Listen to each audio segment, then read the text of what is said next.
నమస్తే అండి. ఇక్కడ మీకు వశీకరణ మంత్రం గురించి చెప్పడం జరుగుతుంది. మీరు మొదటిసారిగా మా వీడియో చూస్తున్నట్లయితే సబ్స్క్రైబ్ చేయండి. నేను చేయగలను అనుకోవడం ఆత్మవిశ్వాసంతో కూడుకున్న పని. ఏ మంత్రానికైనా సాధనకైనా ఇదే మూలం. ఇచ్ఛాశక్తి అంటే నమ్మకంతో చేసే పని ఏదైనాను ఖచ్చితంగా నెరవేరుతుంది. చాలామంది గురువుగారు వశీకరణ మంత్ర ప్రయోగం అనేది ఎట్లా చేస్తారు అని నాకు చాలామంది అడిగారు. కొంతమంది జంతు బలులు ఇస్తారు, కోళ్ళను వీటిని బలి ఇవ్వడం ద్వారా అవుతుందని చెప్పడం అనేది జరుగుతుంది. అయితే ఇలాంటివి బలి అనేది వశీకరణ ప్రయోగములు ఉండదండి.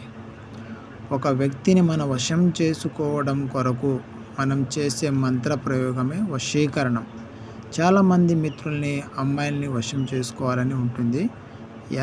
ఎలాగని గందరగోళం అవుతారు. కానీ క్రమబద్ధంగా ప్రయత్నిస్తే ఎవరినైనా సరే మన వశం అనేది చేసుకోవచ్చు.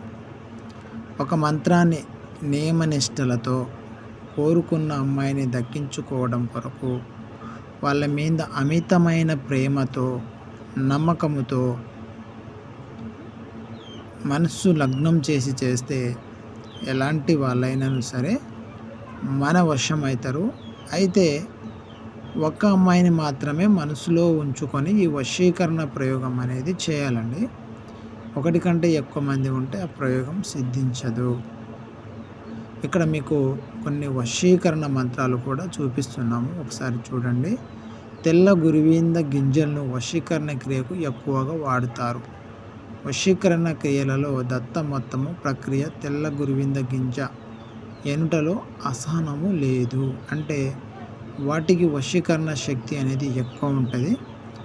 ఒక మనిషిని మన వశం చేసుకోవడం కొరకు ఆ టైమింగ్స్ అనేవి కొన్ని చంద్రగ్రహణము, సూర్యగ్రహణము ఆ రోజును బట్టి ఉంటుందండి. మీరు మీ సొంతం చేసుకోవాలనుకున్న వాళ్ళపై ఈ వశీకరణ ప్రయోగం చేయాలి అనుకుంటే మా నెక్స్ట్ వీడియోని చూడండి. అందులో వశీకరణ మంత్రముతో పాటు దాని నియమాలు, నిబంధనలు ఉంటాయి.